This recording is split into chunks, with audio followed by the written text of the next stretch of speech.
Ya, Shalom. Hari ini saya bicara masih tentang the lifestyle of Christ, gaya hidup Kristus.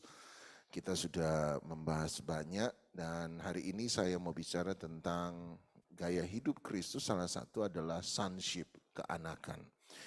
Eh, Menarik sekali untuk diperhatikan bahwa salah satu sebutan terbanyak dalam Injil yang menunjuk kepada Yesus adalah orang menyebut dia sebagai anak Allah dan anak manusia. Yesus pribadi jarang dan sangat hampir tidak pernah menggunakan istilah anak Allah untuk dirinya sendiri, tetapi dia mengenakan anak manusia untuk dirinya sendiri. Sementara penulis Injil banyak banyak menunjuk Yesus sebagai anak Allah. Tetapi apapun juga kita melihat bahwa ternyata salah satu sebutan, salah satu titel yang paling disukai Yesus justru adalah titel anak yang dilekatkan kepada dia. 4 penulis Injil, Matius, Markus, Lukas, dan Yohanes memulai semua Injil mereka dengan menyatakan identitas Kristus sebagai anak. Matius pasal 1, Anda akan menemukan bahwa ketika Matius mencoba membuka Injilnya, dia membuka dengan satu pernyataan bahwa inilah silsilah Yesus Kristus, kemudian dia mulai dengan kata anak Daud, anak Abraham, dia menggunakan kata anak di sana. Markus kemudian berkata inilah permulaan Injil dari Yesus Kristus dan Markus berkata Yesus Kristus anak Allah. Dia kembali lagi menggunakan kata anak.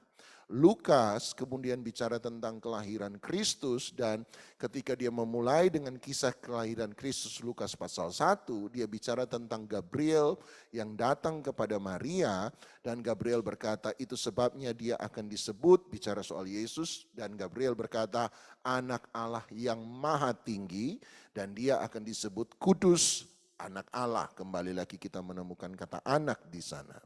Kemudian ketika kita lihat ke Yohanes, Yohanes memulai dengan statement bahwa Yesus itu adalah firman Allah yang menjelma menjadi manusia. Tetapi ketika dia menjelma menjadi manusia, dia adalah firman Allah, kekekalannya adalah firman Allah. Tetapi ketika dia menjelma menjadi manusia, Yohanes 1 kemudian berkata bahwa dia adalah anak di pangkuan Bapa yang akan menyatakan Bapa itu kepada setiap kita. Jadi kembali lagi Yohanes 1, Matius 1 bicara soal anak, Markus 1 bicara soal anak, Lukas 1 bicara soal anak, Yohanes pasal 1 bicara soal anak. Ketika kita menemukan pengakuan Bapa surgawi, ada beberapa peristiwa Allah mengintervensi satu peristiwa di muka bumi dalam kisah Yesus, dan ketika langit terbuka maka terdengarlah suara. Kita akan menemukan bahwa sekali lagi Yesus dibaptis, waktu Yesus dimuliakan di atas gunung, Musa dan Elia muncul, terdengar suara di sorga yang mengatakan hal yang sama, inilah anakku yang kukasihi, kepadanya lah aku berkenan. Jadi Anda menemukan bahwa berkali-kali dalam Injil sebenarnya salah satu hal yang disematkan kepada Yesus adalah Yesus memang akan disebut sebagai anak. Dan dalam hubungan Yesus dengan Bapa, kita akan menemukan bahwa Yesus terbiasa menyebut Allah itu sebagai Bapa.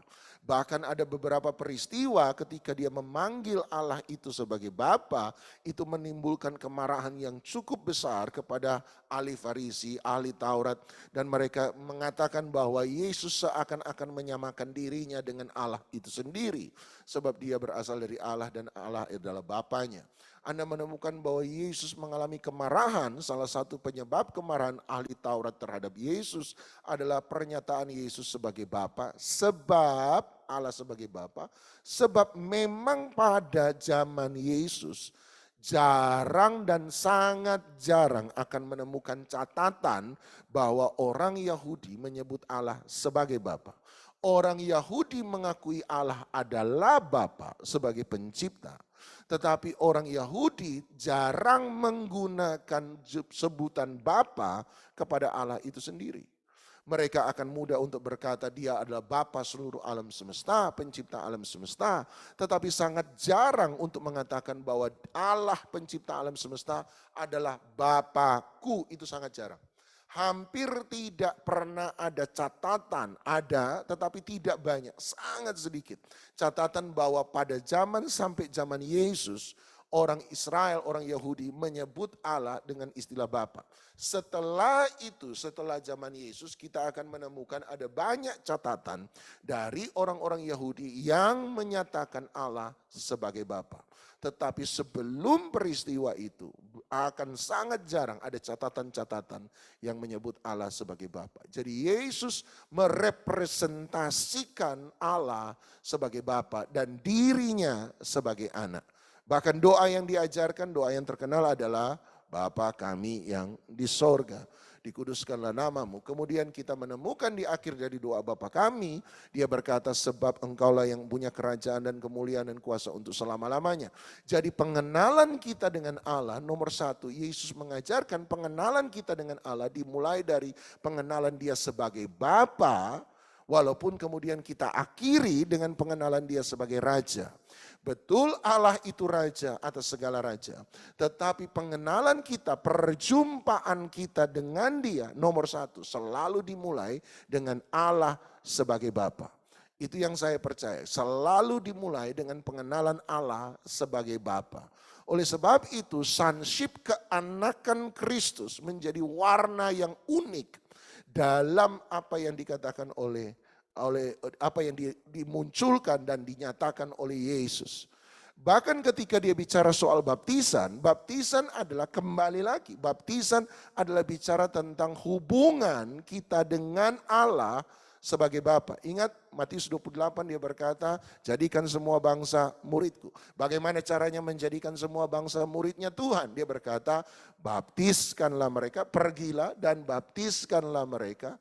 Baptiskan mereka. Kenapa baptisan menjadi satu langkah yang penting? Seringkali kita mengasosiasikan baptisan sebagai pertobatan. Setuju? Tetapi kalau kita kembali kepada baptisan Kristus berbeda dengan baptisan Yohanes Pembaptis. Baptisan Kristus berbeda dengan baptisan Yohanes Pembaptis. Baptisan Yohanes Pembaptis dalam Kisah Para Rasul ditunjukkan sebagai baptisan pertobatan. Tetapi baptisan Kristus kalau dia Allah yang menjelma jadi manusia dan dia adalah manusia sempurna yang tidak punya dosa, pertanyaan saya, kenapa dia perlu dibaptis? Kalau dia sendiri tidak punya dosa dan baptisan disamakan, diasosiasikan sebagai pertobatan, maka pertanyaan saya, Yesus harus bertobat dari apa? Ketika bicara soal dosa, dia adalah manusia sempurna dan semua ahli teologi percaya bahwa Yesus adalah manusia sempurna. Nah, sebagai manusia sempurna pertanyaannya dia harus bertobat dari apa?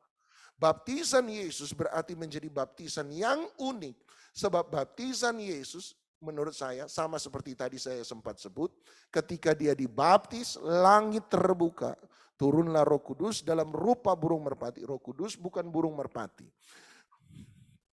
Dalam rupa burung merpati. Dalam rupa burung merpati kemudian terdengarlah suara yang berkata, inilah anakku yang kukasihi, kepadanya lah aku berkenan. Baptisan Kristus menjadi unik sebab baptisan Kristus bukan bicara soal pertobatan, tapi baptisan Kristus menjadi unik sebab baptisan Kristus adalah bicara kembalinya Bapa bisa berhubungan kembali dengan manusia sebagai anak di dalam Yesus Kristus. Jadi Anda lihat bahwa ketika Yesus bicara soal baptisan, bukan hanya melulu bicara soal pertobatan, tetapi ketika dia bicara soal baptisan, dia bicara soal kembalinya hati Bapa kepada hati anak dalam Maleakhi 4:4. Sebab Anda lihat Maleakhi menutup dengan kalimat ini. Apabila hati Bapa tidak kembali kepada hati anak dan hati anak tidak kembali kepada hati Bapa, aku akan turun ke muka bumi dan memukul bumi sampai musnah. Itu kan akhir Maleakhi kan? Betul kan? Cuma satu yang ngangguk. Cuma sama. Maleakhi, daripada Anda bingung dengan saya terlalu banyak kutip ayat kayaknya. Maleakhi 4 ayat yang ke-6. Maleakhi 4 ayat yang ke-6. Jangan cuma melulu perpuluhan lagi Pak. Enggak, Maleakhi bukan melulu perpuluhan. Jemaat kalau sudah kena Maleakhi agak trauma. Perpuluhan iki. Enggak, Maleakhi 4 ayat 6. Dia berkata, maka ini ditutup dan inilah penutup perjanjian lama dalam Alkitab orang Kristen. Dan dia berkata begini, maka dia akan membuat hati bapak-bapak kembali berbalik kepada hati anak-anaknya. Dan hati anak-anak kembali kepada bapak-bapaknya supaya jangan aku datang memukul bumi sehingga musnah. Dia berkata kalau hati bapak tidak kembali kepada hati anak dan hati anak tidak kembali kepada hati bapak, maka aku akan datang ke muka bumi dan memukul bumi sampai musnah. Saya percaya ayat ini kemudian dieliminir, dihilangkan karena peristiwa Yesus dibaptis. Dan waktu Yesus dibaptis, saya percaya hati Bapa Surgawi nomor satu, hati Bapa Surgawi kembali kepada hati anak. Dan hati anak kembali kepada hati Bapa sebab statement inilah anakku yang kukasihi kepadanya lah aku berkenan. Itu sebabnya Yesus Allah yang datang ke muka bumi. Setuju kan? Yesus itu adalah Allah yang datang ke muka bumi. Dia datang bukan melakukan ayat 6 memukul bumi sampai musnah. Tetapi dia datang untuk menyelamatkan semua umat manusia. Sebab hati Bapa sudah berbalik pada hati anak. Dan Yesus membawa hati anak-anak manusia untuk kembali kepada hati Bapa. Itu sebabnya Yesus adalah representasi yang sangat luar biasa dari keanakan itu sendiri. Nomor satu, Anda dan saya hamba Tuhan, amin, haleluya, puji Tuhan. Tapi nomor satu, Anda dan saya adalah anak Tuhan. Nomor satu, Anda dan saya adalah anak Tuhan. Betul, saya percaya kita adalah Kristus yang akan memerintah di muka bumi. Amin, haleluya, puji Tuhan. Dalam Anda ada kuasa, Anda orang kudus, amin, puji Tuhan. Tapi identitas pertama yang dia taruh dalam kehidupan kita sama seperti Kristus adalah identitas bukan orang kudus nomor satu. Tetapi nomor satu, dia membawa kita kembali sebagai anak yang kembali kepada Bapa. Anda dan saya adalah anak Allah. Lukas pasal 15. Lukas pasal 15. Lukas 15 kita kembali pada kisah anak bungsu orang yang terhilang. Dan Anda lihat dalam Lukas pasal 15. Lukas pasal 15 ayat yang ke-17. Mulai dari ayat 15 saja. Ayat 15. Lukas 15 ayat 15, lalu anak bungsu itu dia pergi dan bekerja pada seorang majikan di negeri itu. Orang itu menyuruhnya ke ladang untuk menjaga babinya. Lalu dia ingin mengisi perutnya dengan sisa ampas yang menjadi makanan babi itu, tetapi tidak seorang pun yang memberikannya kepadanya. Jadi dia kerja, dia menghabiskan semua keuangannya yang ada, sehingga dia harus kerja dan dia kerja di seseorang yang menyuruhnya untuk menjaga kawanan babinya. Anda tahu bahwa bagi orang Yahudi babi itu haram, berarti hari itu dia bekerja dalam black market, dia bekerja dalam bisnis gelap, bisnis ilegal. Orang yang jatuh dalam dosa, orang yang hidup dalam dosa, dia akan melakukan sesuatu yang seharusnya dia tidak lakukan. Itu yang saya pernah katakan dulu. Kalau Anda ada di padang gurun, dan Anda kehausan, gitu ya. Kemudian ada satu gelas isi air kotor di dalamnya. Tapi Anda sudah 2 hari nggak minum. Pertanyaannya, apakah Anda bersedia minum air yang ada dalam gelas yang kotor? Kemungkinan besar ya, lebih baik mati karena sakit perut daripada mati karena kehausan. Dan ada banyak orang memilih ketika mengais sampah, memang pilihannya adalah lebih baik mati dengan sakit perut daripada mati dengan kelaparan. Itu yang terjadi. Tapi kemudian waktu dia mau minum, Anda bayangkan tiba-tiba ada pendeta lewat dan berkata jangan minum itu air kotor. Kalau kamu minum kamu akan sakit perut, kamu akan tambah sakit, kamu akan mungkin bisa meninggal, kamu tidak tahu apa yang ada di dalamnya. Tapi sang pendeta tidak pernah memberi air bersih. Pertanyaannya, walaupun sudah diperingatkan oleh sang pendeta, jangan pernah minum itu air kotor. Air kotor akan membuat engkau sakit, air kotor akan mungkin membuat engkau mati. Pertanyaannya, tapi kalau sudah 2 hari tidak minum air, apakah dia akan minum atau tidak? Jawabannya, kalau kita tidak pernah menerima air yang bersih, maka kita akan bersedia untuk meminum air yang kotor. Orang yang tidak pernah menemukan cinta yang sejati akan bersedia untuk menerima cinta yang palsu. Walaupun dia tahu bahwa orang yang berkata I love you kepada dia bermaksud jahat untuk dia, tetapi dia akan bersedia untuk membangun sebuah relationship yang toksik, istilah anak muda sekarang. Kenapa? Sebab dia tidak punya relationship yang murni. Itu sebabnya dia mau jadi bucin. Walaupun dia tahu bahwa orang yang dia bucinin, ini lebih sukar dari bahasa Yahudi. Saya merasa sudah makin tua. Walaupun dia tahu bahwa orang yang dia bucinin adalah orang yang toksik. Tapi kalau dia tidak menemukan cinta yang lain, dia akan bersedia untuk menghidupi satu kehidupan yang penuh racun. Di gereja kita banyak bicara tentang jangan minum air yang kotor. Tapi persoalannya kita tidak pernah menunjukkan mereka dan memberikan kepada mereka mana air yang bersih. Seringkali kita banyak bicara, termasuk saya, kita banyak bicara tentang kasih yang murni. Tetapi kita tidak pernah menunjukkan mana cinta yang murni. Sehingga orang tidak bisa menemukan cinta yang murni itu dalam kehidupan kita. Ketika anak bungsu ini keluar dari rumah bapaknya, dia mengalami cinta yang rusak. Itu sebabnya dia bersedia bahkan ada di kandang babi, bisnis yang ilegal.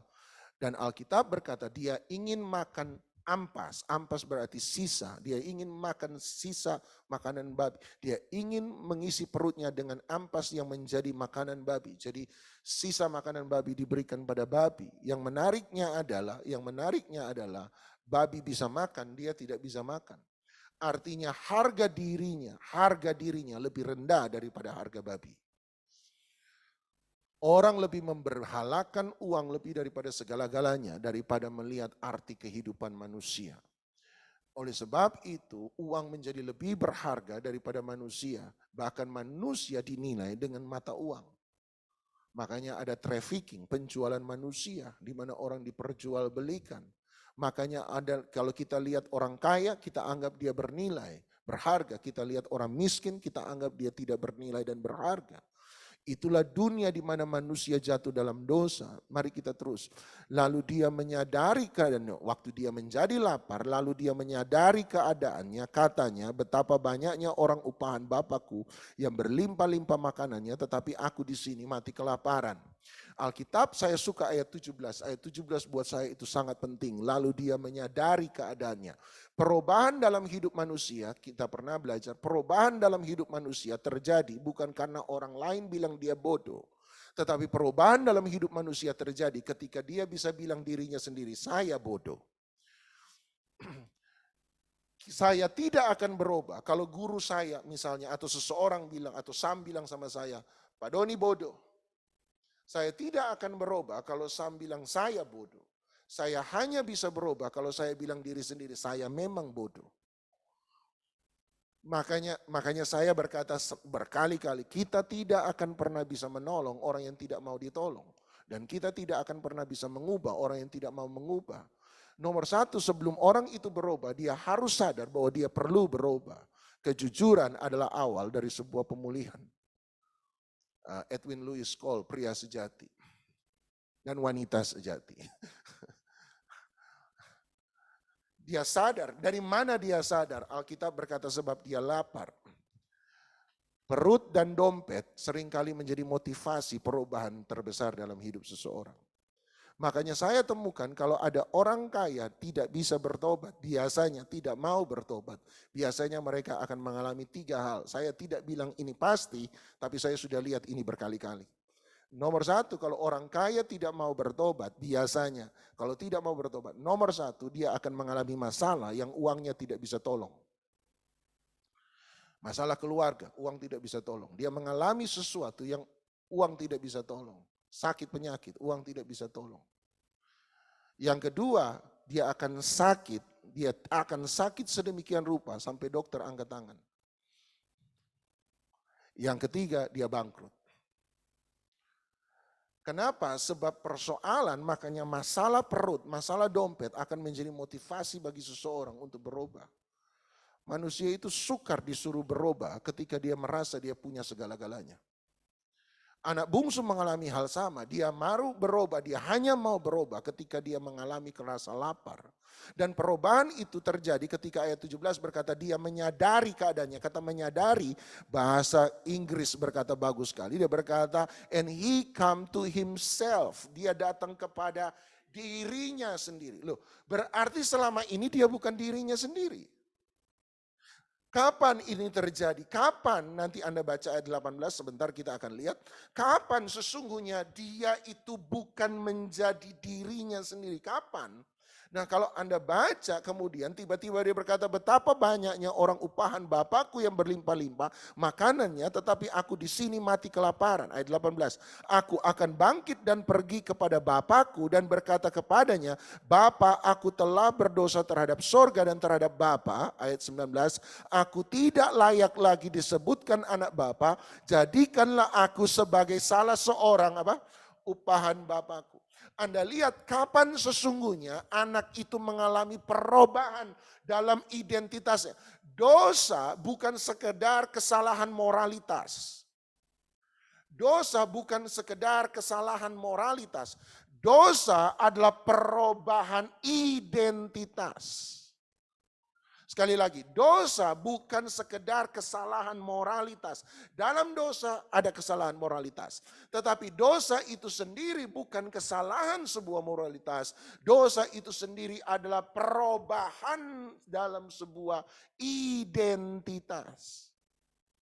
Dosa sekali lagi bukan kesalahan moralitas, dosa adalah perubahan identitas. Saya tanya, waktu Yusuf digoda istri Potifar, pertanyaan saya sederhana. Seandainya Yusuf tidur dengan istri Potifar, saya tanya, dosa apa yang dia langgar? Dosa jangan berzina baru muncul, perintah jangan berzina baru muncul di zaman Musa. Setuju? Kalau tidak ada perintah, tidak ada larangan, berarti kalau saya melakukan apa yang dilarang, pertanyaan saya, adakah yang saya langgar? Kalau hukum jangan berzina baru ada di zaman Musa, Yusuf hidup jauh di zaman Musa, mendahului zaman Musa. Perintah jangan berzina ada di zaman Musa, setuju? Pertanyaannya, berarti di zaman Yusuf belum ada perintah jangan berzina, setuju? Kalau belum ada perintah jangan berzina, terus Yusuf berzina, pertanyaan saya, hukum mana yang dia langgar? Makanya Paulus berkata dosa menemukan ikatan yang kuat dalam hukum Taurat. Kenapa menemukan ikatan yang kuat dalam hukum Taurat? Sebab ketika hukum itu ada, baru dosa itu akan muncul. Pelanggaran itu akan muncul. Sampai sini Anda tangkap? Mohon maaf, jangan pakai dosa. Sebab dosa sudah ada dari Kejadian 3. Pelanggaran itu muncul. Sampai sini Anda setuju? Tanpa hukum maka tidak ada pelanggaran. Makanya orang berkata hukum ada untuk dilanggar. Sebab tanpa hukum memang gak ada pelanggaran. Tetapi kalau gak ada hukum, matilah kita, kacau balau. Tetapi selama gak ada hukum, maka sebenarnya tidak ada pelanggaran. Kalau tidak ada hukum jangan berzina, berarti Yusuf tidak melanggar apapun juga. Tetapi yang menarik adalah ketika istri Potifar menahan Yusuf, Yusuf berkata hal yang supaya aku jangan berdosa kepada Allah di sorga. Dosanya ada, dosanya Yusuf bicara soal pelanggaran yang mana? Gak ada hukumnya kok. Berarti dosa lebih daripada sebuah pelanggaran moralitas. Dosa itu bicara tentang pribadi, identitas yang berubah. Artinya begini, saya ini anak Allah yang diciptakan untuk melakukan sebuah kebaikan bagi manusia. Kalau saya sambil istri orang, ngambil istri orang, saya itu tidak membawa kebahagiaan dalam rumah tanggamu, saya justru akan membawa kehancuran dalam rumah tanggamu. Oleh sebab itu saya ini berdosa kalau lakukan itu, sebab identitas saya anak Allah yang membawa kebahagiaan. Gini loh, gini. Singa jangan pernah disuruh vegetarian. Susah. Sehingga kalau disuruh vegetarian itu pelanggaran identitas. Bukan pelanggaran moralitas. Pelanggaran identitas.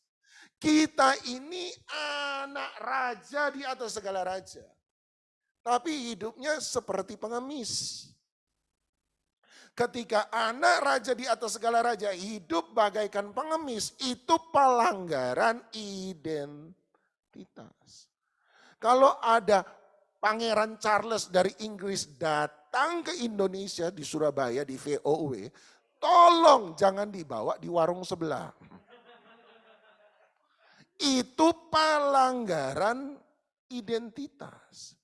Pangeran dibawa di warung, gak bisa, saudara. Apalagi pas sebelahnya ngangkat kaki kalau makan. Rusak. Yang biasa ngangkat kaki. Angkat tangan. Wah, nikmat ya Pak. Pakai tangan Pak. Wah, itu nggak ada bumbu selain ini yang paling enak Pak. Kalau sudah ini, wah enak. Segala bumbu masuk di situ. Asin Pak, ya itu enaknya. Pangeran Charles nggak bisa. Kenapa? Kalau sampai dia mungkin juga kepingin. Tapi kalau sampai dia angkat kaki sambil makan pakai tangan, di foto paparazzi, kacaulah negeri Inggris. Kok bangsawan makannya seperti itu? Bukan dia tidak bisa makan di warung, bisa. Cuma demi identitasnya bangsawan, pewaris kerajaan Inggris, tidak bisa melakukan itu. Orang bersih Anda suruh makan kotor. Jawabannya, gak bisa saya. Sebab itu identitas. Kita anak raja, mentalitas preman. Nah itu susah itu. Pelanggaran identitas. Saudara-saudara yang di online, di sini lagi kacau, saling menunjuk satu sama lain dan saling memandang satu sama lain. Itu pelanggaran identitas. Apa yang terjadi pada anak bungsu? Pelanggaran identitas. Sebenarnya identitasnya anak bapak, tapi mindsetnya orang upahan. Mentalnya orang upahan. Kita bilang saya pangeran, tetapi mental preman susah. Dan persoalannya adalah, ingat satu hal, Alkitab berkata kita ini cuma anak gadis pinggir jalan, istilahnya. Yang diambil raja, diambil Allah, kemudian dibersihin, diresikno, kemudian disuruh jadi istrinya. Itu kan kasih karunia. Nah saya takut. Sudah didandani bagus, jadiin cantik, di dalamnya enggak berubah. Itu yang susah. Yang hebat dari Esther adalah Esther boleh orang bawahan.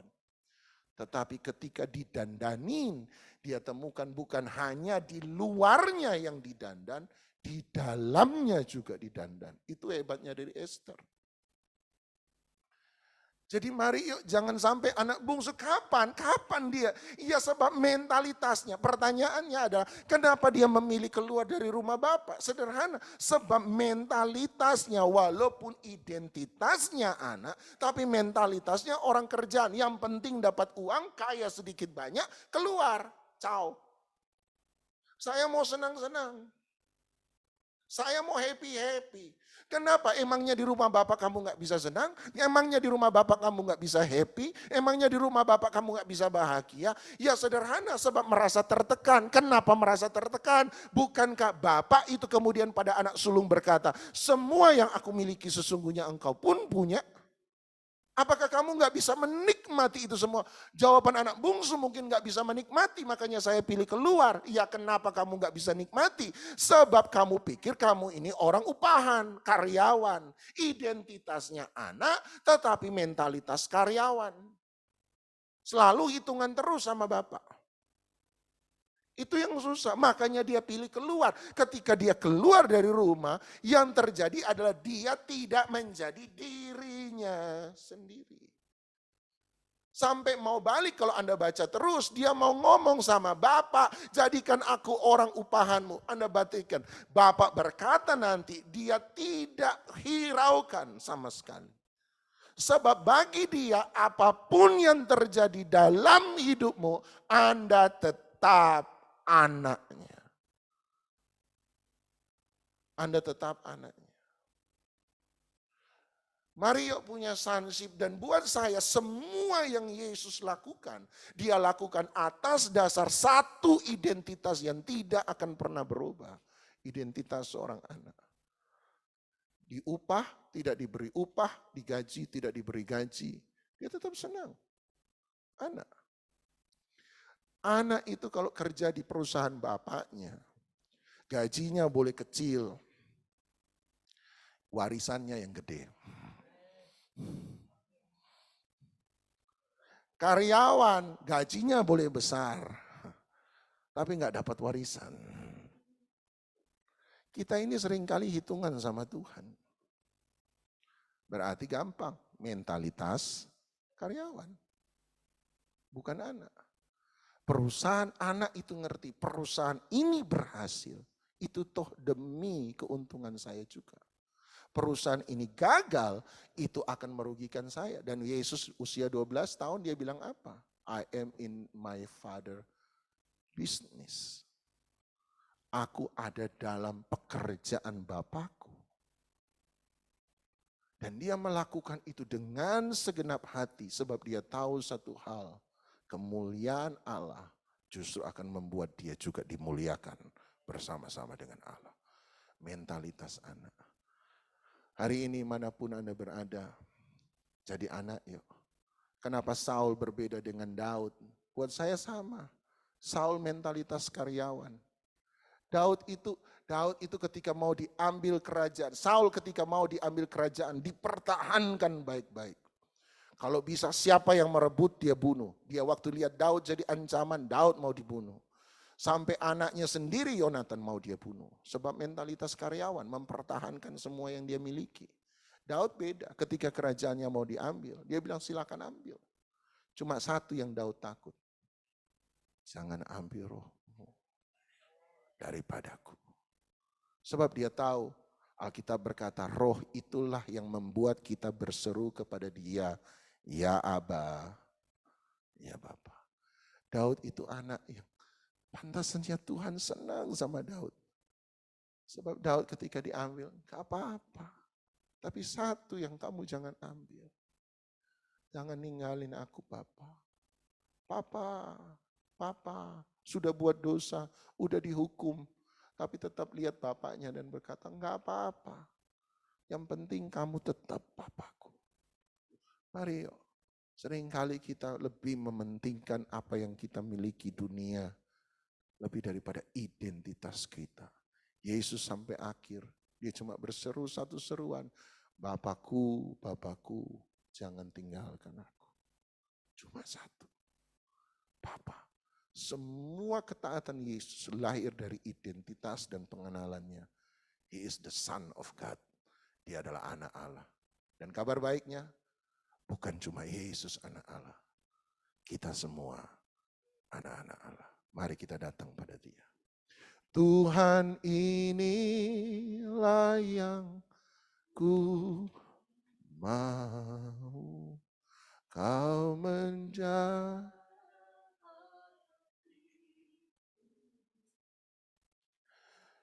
jauh melebihi semua yang terdekat sekalipun. Tuhan inilah yang ku tahu.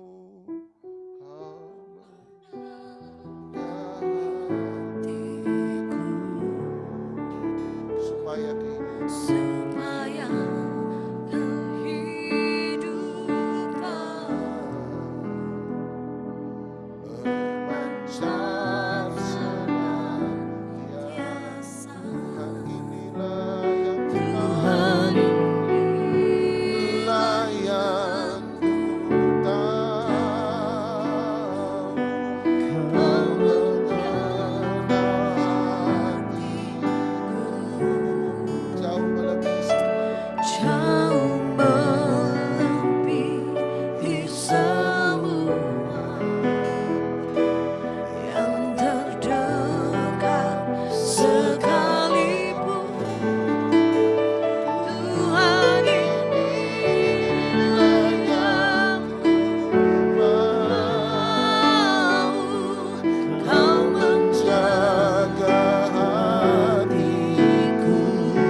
Gencar senantiasa.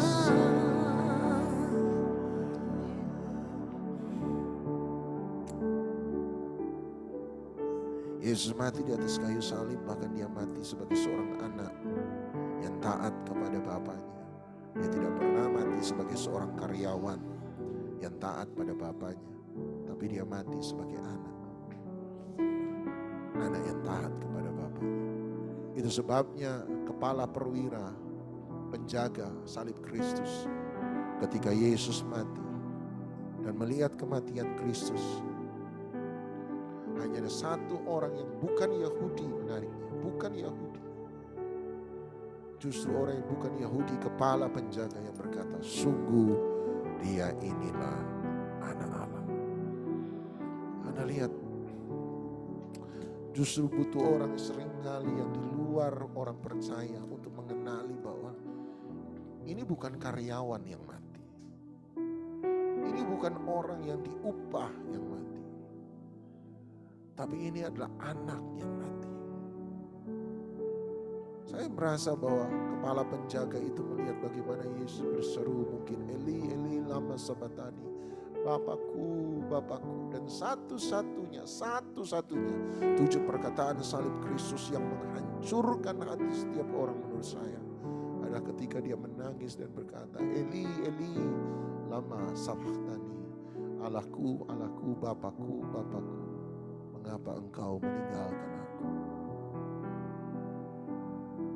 Yesus bersedia menanggung semua. Hanya satu yang dia berat, sangat berat. Terpisah dari Bapaknya. Dan itu yang dialami oleh anak bungsu. Anehnya apa yang coba dipertahankan oleh Yesus, sonship keanakannya, justru oleh anak bungsu dibuang begitu saja. Sampai satu kali dia kembali. Dan dia berkata, jadikan aku karyawanmu. Sebab dari awal mentalnya memang karyawan. Tapi hari itu Bapa berkata, enggak, sekali anak, tetap anak. Bukankah Alkitab berkata, dapatkah seorang ibu melupakan anaknya sendiri? Kemudian Alkitab berkata, seandainya bisa. Bisakah ibu melupakan anaknya? Kita mungkin tidak bisa mikir, kok ibu mama bisa melupakan anaknya. Tapi Alkitab berkata, ya bisa. Dan dia berkata, seandainya bisa, aku Tuhan tidak akan pernah melupakan engkau. Sekali anak, dia bawa kita jadi anaknya. Dia tunggu anak kembali. Persoalannya anak-anak di mana? Di kandang babi atau di rumah Bapa? Itu aja. Keselamatan adalah mengundang kita anak yang terhilang untuk kembali ke rumah Bapa. Dan itulah keselamatan yang sesungguhnya. Kembali lagi relationship antara Bapa dan anak itu terhubung sekali lagi. Tuhan inilah yang ku tahu. Kau mengenal hatiku jauh melebihi semua yang terdekat sekalipun. Tuhan inilah yang ku mau. Kau menjaga hatiku supaya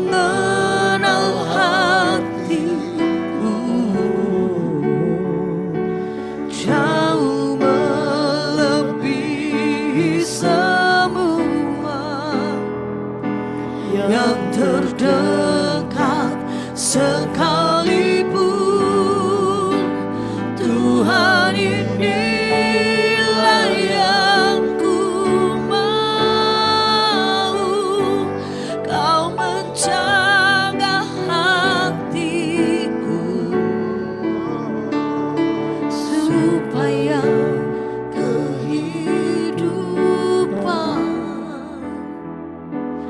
memancar senantiasa. Angkat roti di tangan kanan Anda. Kalau ini benar ada persekutuan dengan Kristus, maka kita pun dijadikan kembali menjadi anak-anak Allah Amin. di dalam Kristus Yesus. Amin. Hari ini berseru pada Dia, Bapa, Bapa, Bapa, Bapa. Dialah Bapa segala-galanya. Dia bukan hanya Bapa karena penciptaan, tapi Dia adalah Bapa yang bertanggung jawab. Makanya arti kata Bapa dalam bahasa asli adalah sumber. Dialah sumber segala-galanya, sumber kehidupan, sumber penyediaan, sumber kelepasan, sumber kesembuhan, sumber segala kekuatan. Yesus mengambil roti, mengucap berkat atasnya, dan berkata, inilah tubuhku yang telah diserahkan bagi kamu. Perbuatlah ini menjadi peringatan akan aku. Percayakah Anda bahwa ini bukan lagi roti biasa, tapi ini adalah persekutuan dengan tubuh Kristus? Amin. Kalau percaya, mari kita terima dengan iman. Kita makan bersama-sama di dalam nama Tuhan Yesus Kristus.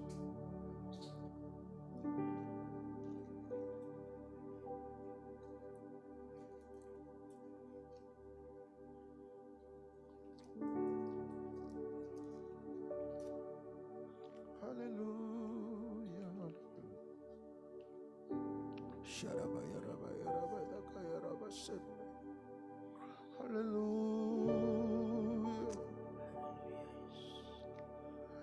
Bapa.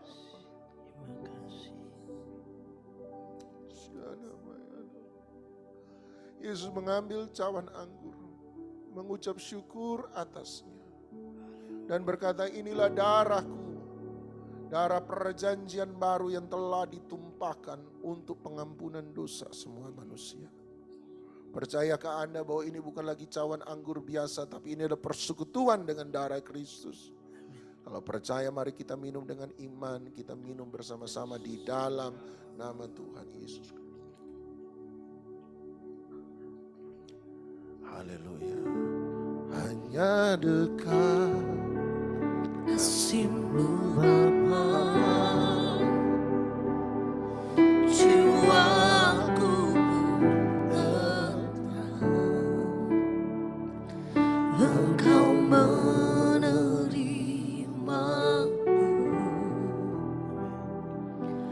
dengan sepenuhnya,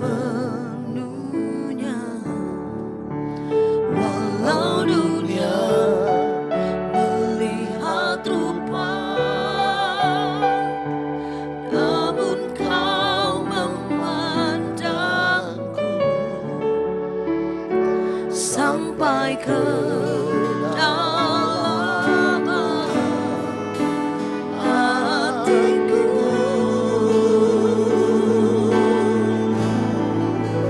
Tuhan, inilah yang ku tahu, Kau mengenal hatiku. Anda gak perlu minum air yang kotor. Jauh melebihi Izinkan aliran kasih semua Tuhan yang bersih dan murni yang terdekat memenuhi hati Anda sekalipun. Tuhan, inilah yang ku mau, Kau menjaga hatiku supaya kehidupan memancar senantiasa. Yuk hari ini izinkan untuk 1-2 menit ke depan nikmati air suci, air murni dari surga. Amin. Kasih Bapa surgawi mengalir. Anda gak perlu minum air kepahitan, Anda gak perlu minum air kekecewaan, Anda gak perlu minum air kekhawatiran, Anda gak perlu minum air ketakutan, Anda gak perlu minum air kebencian, Anda gak perlu minum air rasa bersalah, Anda gak perlu minum itu. Hari ini izinkan kasih dari Bapa mengalir, mengalir. nikmati dan nikmati dan nikmati. Itu sebabnya dia bilang sama perempuan Samaria, kalau engkau minum dari air sumur ini engkau akan haus sekali lagi. Tapi kalau engkau tahu siapa yang berkata kepadamu, berilah aku minum, aku akan memberi justru engkau minum air yang tidak akan pernah membuat engkau haus selama-lamanya. Air yang mengalir dari surga, kasih Bapa yang kekal, isi kembali penerimaannya, cintanya, kekuatannya, penghiburannya, keberhargaannya kembali lagi masuk dalam hidup. Dialah benteng perisai pertolongan, engkau tak perlu khawatir.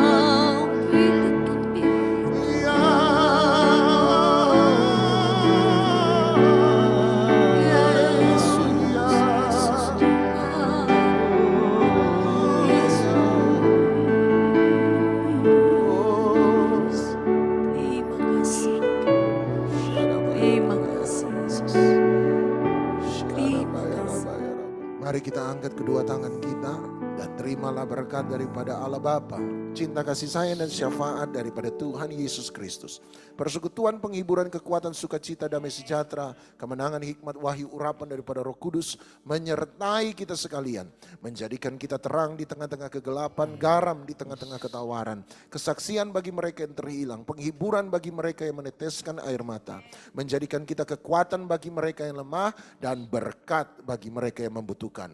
Biarlah berkat ini tinggal tetap dalam kehidupan kita mulai daripada pagi hari ini sampai selama-lamanya. Di dalam nama Tuhan Yesus Kristus, yang percaya dilawat diberkati Tuhan, sama-sama kita katakan amin. Selamat pagi Tuhan.